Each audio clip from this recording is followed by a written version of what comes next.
The other type of crusher we will now see will be the drop weight crusher.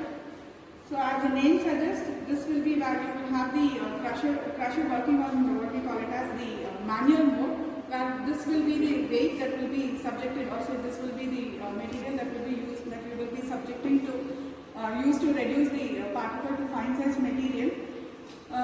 Okay, this is what we call it as a bob, and this bob will be inserted into the holder over here, and the length of the drop will be from this end to this end, which is approximately a meter in height. And this will be your sample holder. So you have the sample which has been put into it. So approximately some about 100 grams of the sample. This is your sample that we will be subjecting to. But the size of the sample will be approximately 8 to 10 mesh, 8 by 10 mesh. And then you have the feed which is being put into the sample holder, and you will close the lid of this, and then keep the sample holder at the bottom of the stand over here. And then this is where you have the bob or the weight inserted into this. The weight of this bob is approximately 900 grams, and the length through which this bob will be made to fall, or say will be made to fall into the sample holder is approximately a meter in length. And this works on the principle of, again, by compression force, where when you release the bob over here, the bob will directly go hit onto the sample holder. So as such, you have some compression force which acts on the particle to be reduced in size. So this is how you will now have to release the bob.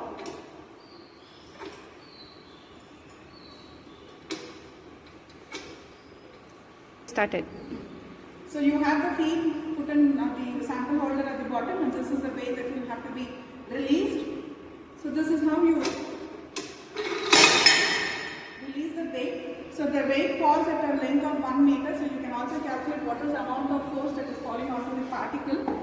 And then you will have to do this for 30 or 60 number of drops, depending on the final size of the product that you will be needing. So you will have to do this for 30 to 60 drops.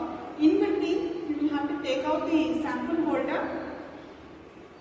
and then using a mixing rod, you have to mix them properly so that the particles are uniformly subjected to this compression force. Drops that you count, you will also find out what is the amount of energy that is subjected for the crushing operation. So again, you will know what is the feed size of the product, the feed size of the material that is subjected to crushing. So the material, the feed that you will normally be taking will be 8 by 10 mesh. So this will be the feed size, so you know what is the size of the feed over here. And then after the crushing process, the material that is being crushed in the sample holder, you will have to take out the product and then again subject it to sieving operation. Since again the product may not be of uniform in size and shape, you will subject the product. Okay. So after you analyze the product size by this method of crushing operation, the product size again will be analyzed using the sieve operation so that you get the average size of the product. Now that you know that what is the amount, what is the feed material, what is the size of the feed that is subjected to crushing, what is the final product that you get after the crushing operation, and with respect to number of drops that you use for the crushing operation here, you can also calculate what is the amount of energy that is consumed during the crushing operation. In this case, we will not be using any electrical energy, manual energy, so as such you will calculate what is the amount of, how many number of drops based on which the energy can be calculated. So we know what is the energy consumed in the operation. You will also know what is the feed size as well as the product size. So with these, we will now calculate all the crushing constants: the Bond's law constant, Hicks law constant, and the Rittinger's law constant. And now that we have completed all the 3 different types of crushers, we've used 3 different types of crushers to reduce the particle from some feed size to a final product size. We can also compare what are the 3 crushing constants that we get, that is the Rittinger's constant, Bond's law constant, as well as the Hicks law constant, using these 3 different types of crushers. So you can also analyze how the crushing law constants vary with respect to the feed size, the product size, and the type of crusher used for operation.